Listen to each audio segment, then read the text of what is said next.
Different types of governments. Some writers on political science classify the forms of government as the forms of the state. But this is wrong. There can be no forms of the state. All states are alike in their nature and all combine the same essential elements: population, territory, organization, and unity or sovereignty. Differences in population and territory do not make any difference in their status of statehood. A distinction is sometimes made between a city-state, a nation-state, and a world empire. But this distinction has no practical value in political science, for the classification of states on the basis of territory and population is a mere historical description, and a fallacy coming down from Aristotle's time when no distinction was made between the state and government. To classify states on the basis of unity or sovereignty is also impossible. All states are sovereign and all sovereign states are equal. It is, therefore, illogical to classify equals. But states do differ in their organization. The organization of the state is its government, and it is through the instrument of the government that the state formulates, expresses, and realizes its purposes. The purpose of every state is the same: the well-being of its people, and the form of government is the expression of the way in which the purpose of the state is to be realized.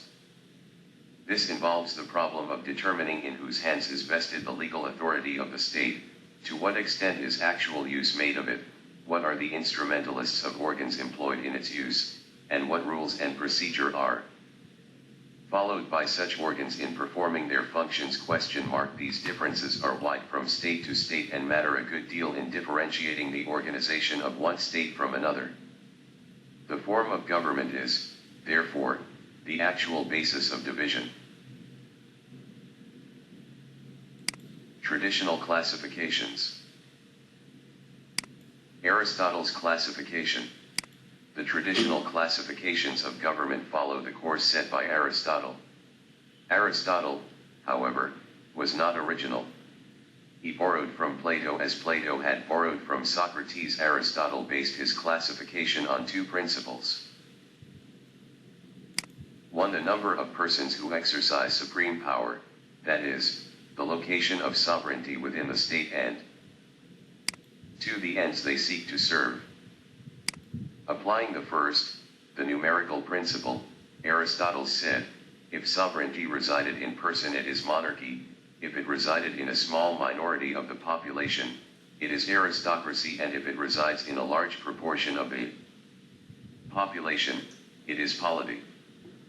Having said so, Aristotle, then, proceeded to distinguish between the normal and perverted X forms of the state, basing his conclusions on the ends which the rulers sought to serve. By a normal state, Aristotle meant one guided and ruled by law and justice.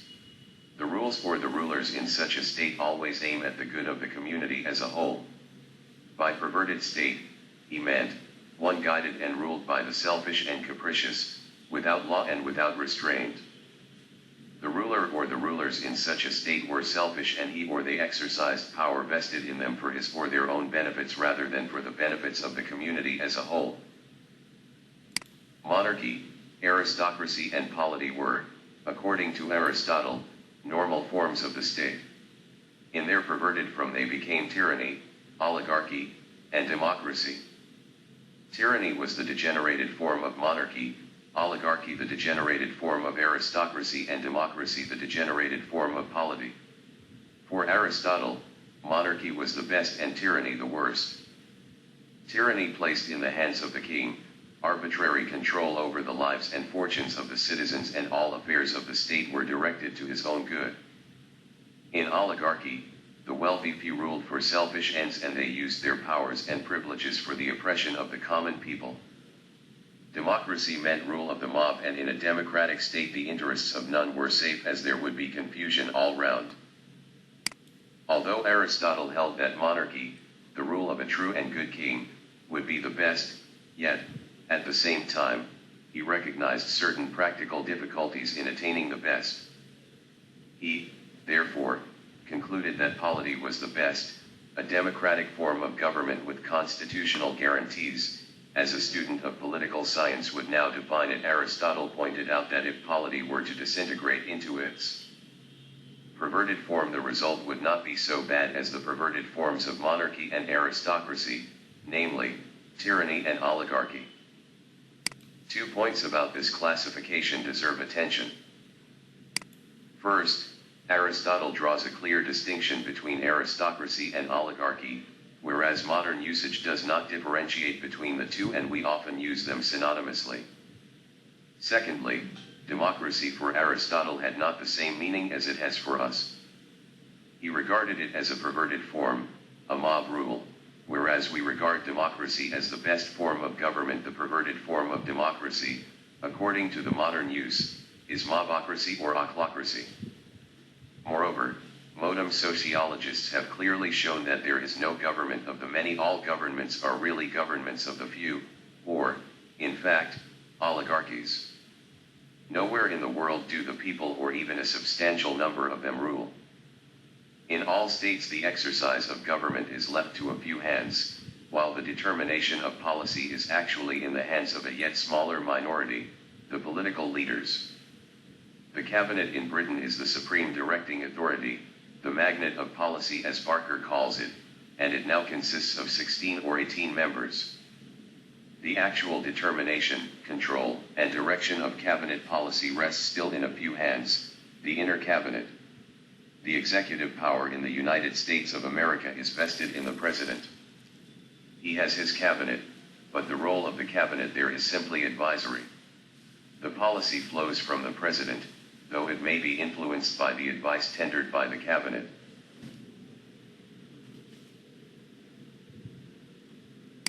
Cycle of Aristotle's political change. Like his teacher Plato, Aristotle, too, subjected his forms of the state to cyclic political changes. Aristotle did not merely classify the various forms of the state, he even marked out how in the course of history one form of the state had given place to another. Just as the wheels of a cycle revolve, so do the forms of the state. His cycle of political change starts from monarchy. The first state, he says, was monarchic, and the king governed his people with love and justice, dedicating himself to their service. In course of time, kings forgot their duty to the people. With the degeneration of the character and aims of the monarchs, it became tyranny when government was no longer directed towards the public good. But a tyrannical government could not continue for long. The people ultimately revolted and succeeded in overthrowing the rule of the tyrant and replaced it by a government of the few talented persons, who were guided by the ideas of the common good. Aristocracy, a government of the few for the welfare of the people, took the place of monarchy. With the lapse of time, the best few also degenerated. The ideals of public spirit which inspired them in the beginning, disappeared. Aristocracy lapsed into oligarchy, but the people could not for long tolerate a government the aim of which was the benefit of the ruling class alone. When the opportunity came, citizens as a whole made a successful revolt against such authority and established a polity, the supreme power being vested in the hands of a large proportion of the population, and it was used by them for the common good. When polity became perverted, it was substituted by democracy. Democracy, according to Aristotle's terminology, was a rule by the mob which had always been an intolerable confusion. There was neither certainty nor stability. It was at this stage that some powerful warrior statesman, imbued with the spirit of service for the common weal, came to the forefront and took the reign of government in his own hands. Monarchy was, again, established and, thus, revolved Aristotle's cycle of political change. The first governments, says Aristotle, were kingship, probably for this reason, because of old, when cities were small, men of eminent virtue were few. They were made kings because they were benefactors, and benefits can only be bestowed by good men. But when many persons equal in merit arose, no longer enduring the preeminence of one, they desired to have a commonwealth and set up a constitution. The ruling class soon deteriorated and enriched themselves out of the public treasury. Riches became the path to honor, and so oligarchies naturally grew up. These passed into tyrannies, and tyrannies into democracies, for love of gain in the ruling classes was always tending to diminish their number and so to strengthen the masses, who in the end set upon their number, and so to strengthen the masses, who in the end set upon their masters and established democracies. Criticism of Aristotle's classification. Such is Aristotle's classification. The cycle of political change given by him is fully corroborated by the history of the Greek city-states in the centuries preceding the Peloponnese War. Recent history, too, provides examples of a similar political progression. The last phase of political anarchy to be suppressed by a military autocracy is a common feature of our own times, and it reminds us of various coups d'état, the most recent being one led by General Nahib in Egypt and Brigadier Qasim in Iraq, General Ayub in Pakistan, Lieutenant General Ibrahim Abhoud in Sudan, General Dud in Afghanistan, General Zia-ul-Haq in Pakistan, General Ershad in Bangladesh, and many others. In fact, coup d'état has become a normal feature in the African politics and no less in some parts of Asia too. In spite of this pragmatic progression, Aristotle's classification has been subjected to severe criticism. It is argued that his classification is not heeded on any scientific principle, as it emphasizes the quantitative rather than qualitative aspect. His division is mechanical and not spiritual in character. But this criticism does not hold good. Aristotle ignores the various stages in the development of the political consciousness of the people, but his test is, indeed, ethical and spiritual, whether the form of government is monarchy or aristocracy or polity. Aristotle might have differed in his political philosophy from his teacher, yet his, as it was with Plato, true test of a good government was knowledge, spiritual and ethical. The determining factor of his classification lies in the character of the one, or the few or the many. Burgess has rightly said that Aristotle's classification is organic or spiritual rather than numerical.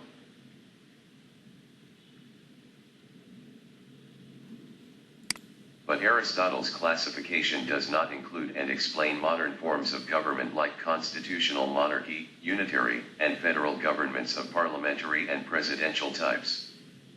The city-states of Aristotle, as Seeley says, do not fit in with modern country-states. Perhaps Aristotle could not conceive, at the time when he flourished, the various forms into which a government might develop. Nor do we use democracy in the same sense in which Aristotle used it. Aristotle's classification into monarchies, aristocracies, and politics is also not satisfactory according to our forms of division. If we accept his classification, are we to class Great Britain as a monarchy or a democracy, and how is it to be differentiated from the government of the United States? Finally, Aristotle definitely distinguished between aristocracy and democracy, polity. But the attempt to distinguish between the two is futile in our times, for it is not easy to find out where one ends and the other begins.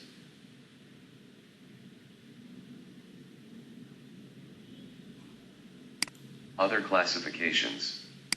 In spite of these defects, Aristotle's classification was accepted as fundamental till quite modern times. The modern writers dropped the ethical or qualitative basis and classified governments on the quantitative basis alone. Threefold classification of governments, monarchies, aristocracies, and democracies became the generally accepted norm till the end of the World War I, when democracy merged others, except for subject countries, colonies, dependencies or trust territories, and others where dictatorships had been established. Among the modern writers, Montesquieu proposed a threefold division: republican, monarchical, and despotic governments. The republican government is that in which the people as a body or even a part of the people possess the sovereign power. Under a monarchical form of government there is rule by one single person, but he governs only by fixed and established laws. In a despotic government, on the other hand, there is a single person who rules, but without any law, and he conducts everything according to his will and caprice. How long can a particular form of government last? Montesquieu reply is that it depends upon the persistence in given society of that particular spirit which is characteristic of the form. Rousseau divided governments into monarchies, aristocracies, and democracies. He subdivided aristocracies into three forms: manual, elective, and hereditary. He considered elective aristocracy as the best and hereditary the worst. Rousseau was a great champion of direct democracy. He also admitted the existence of mixed forms of government. Bluntschli gives us another classification. He accepted Aristotle's classification as fundamental, but added to it one form of his own. His division was monarchies, aristocracies, democracies, and the theocracy. Theocracy is that form of government where the supreme power is attributed to God, or to a god, or to some other superhuman being, or to an idea. The men who exercise authority are deputies or vicegerents of God or a god. Theocracy, according to Bluntschli, is a normal form of government, but when it becomes perverted it is known as idolocracy. Such a classification, however, seems quite fallacious. The modern political scientist separates religion from politics, and he does not bring God into his division of forms of government. His task is to locate sovereign power, and it rests, for all intents and purposes, either in one person or a body of persons.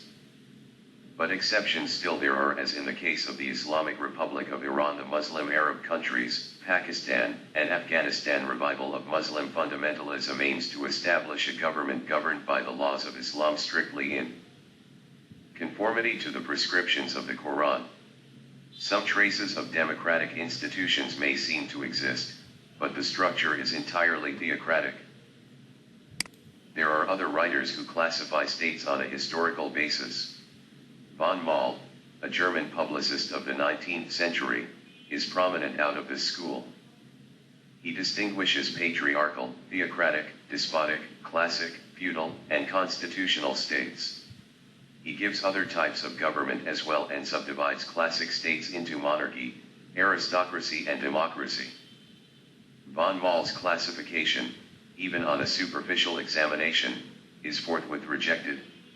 It is based on no single principle, and he does not distinguish between the state and government. Marriott's classification.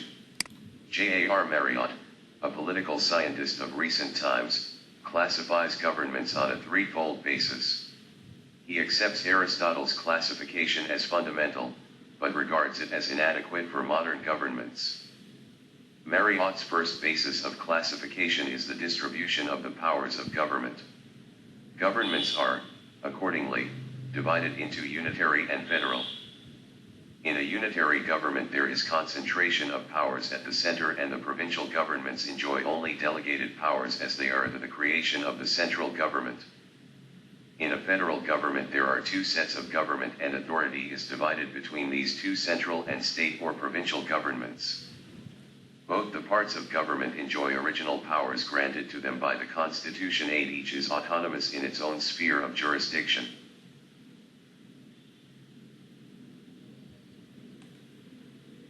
Marriott's next basis is that of a rigid and a flexible constitution. In the third place, his basis of classification is the relation between the executive and the legislature. When the executive is superior to the legislature, the form of government is despotic. If the executive is coordinate in power with the legislature, the type of government is presidential. If the executive is subordinate to the legislature, as in the United Kingdom, the form of government is parliamentary or cabinet. Leacock's classification. Stephen Leacock's classification is almost similar to the one given by Marriott. He, however, does not attempt to include in his classification all the historical forms which have appeared in the evolution of the state. Leacock confines himself to actually existing types of government. His fundamental division is between despotic and democratic types. In a despotic government, the sovereign power is concentrated in the hands of one single person who rules according to his will. In a democracy, the sovereign power resides in the people or a majority of them. Democratic governments are divided into a limited monarchy and a republic. In a limited monarchy, the head of government is the king, but his authority is limited, as in the United Kingdom where the king reigns but does not rule. In a republican government, the executive is elected by the people for a fixed term of office. Each of these types may assume one of the two forms, unitary or federal. A unitary or a federal government may either be parliamentary or presidential. In a parliamentary government, the real executive is responsible to the legislature. In a non-parliamentary or presidential type, the executive is not responsible to the legislature, as in the United States of America.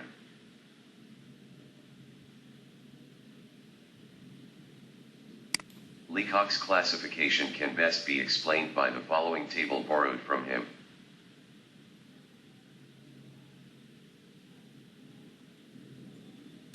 It is, indeed, extremely difficult to have a proper classification of modern governments.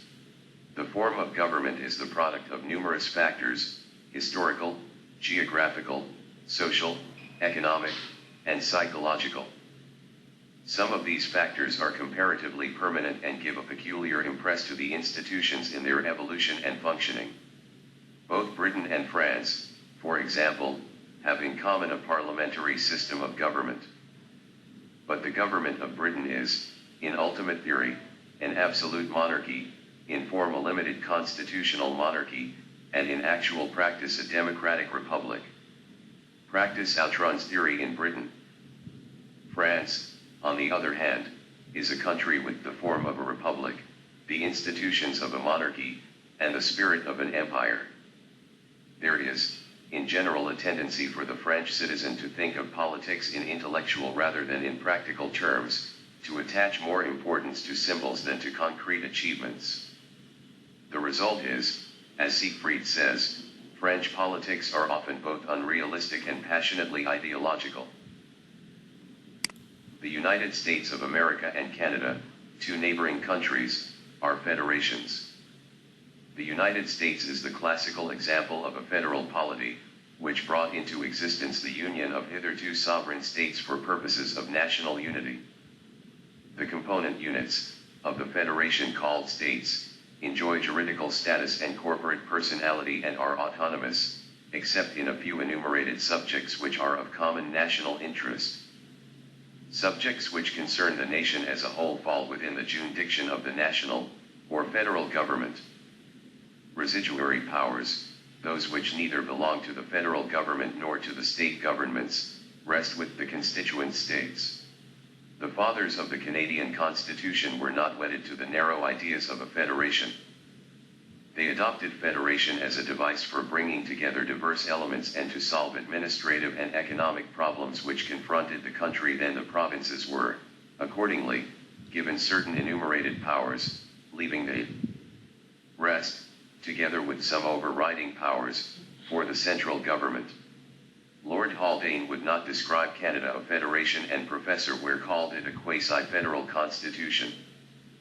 But in actual practice, the unitary elements in Canada have now become obsolete or are being worked in a manner as to nullify the unitary effects. United States, on the other hand, has a federal constitution as well as a federal government, though the process of centralization there is now assuming alarming proportions.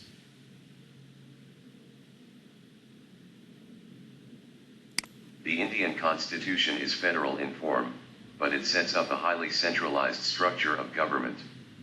The unitary tendencies found therein nullify to a great extent the broad features of federalism. And the Founding Fathers deliberately did it. B.R.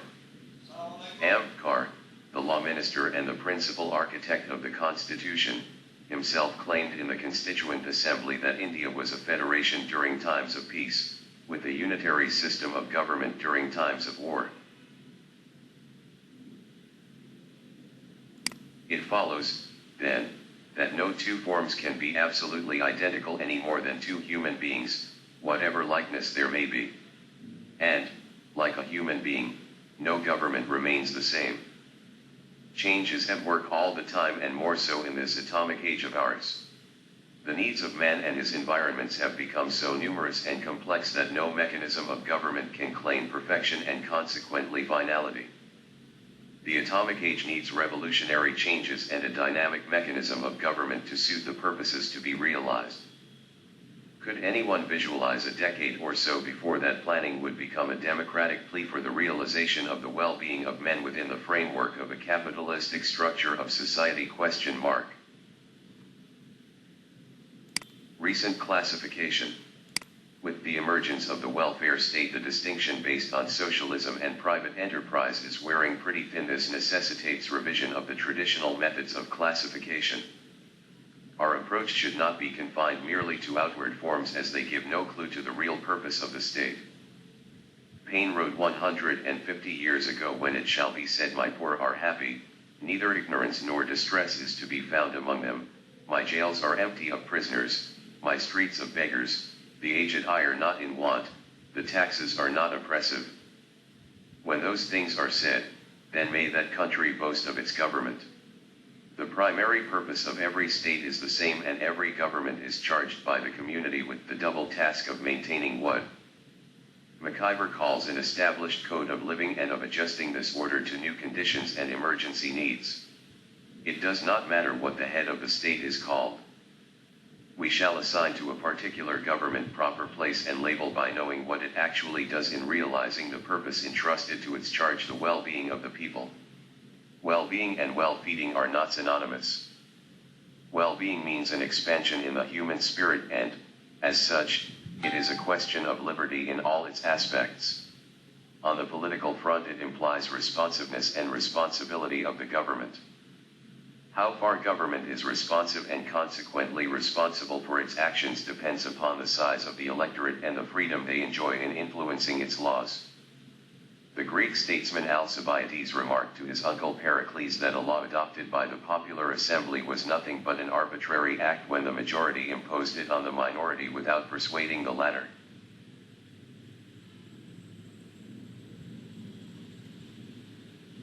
Recently, politics have been classified into democracies, authoritarian and totalitarian political systems. Democratic political systems are divided into three subclasses.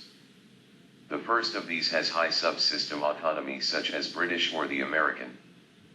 The second subclass is characterized by limited subsystem autonomy, and it includes France of the Third and Fourth Republics, Italy after World War II, and Weimar Germany. The third class of democratic political systems is made up of those with low subsystem autonomy. Mexico provides an example of this type of democratic system. In authoritarian systems, liberty is restricted and parliamentary institutions are absent or meaningless, but they are not tyrannical regimes. The society is traditionally oriented and power is exercised by small groups such as military leaders, bureaucrats, or religious figures. Examples are Argentina under Perón, Spain under Franco, and Portugal under Salazar. Finally, there are totalitarian political systems as pre-1990 Soviet Union, the fascist regime in Italy, and the Nazi system in Germany. The regime in a totalitarian system is based on a dominant leader supported by a mass party acting on an aggressive ideology which explains and conditions political actions. A totalitarian regime is differentiated from an authoritarian system by its total control over and attempt to regulate in detail on behavior, and by the subordination of all organizations to the state.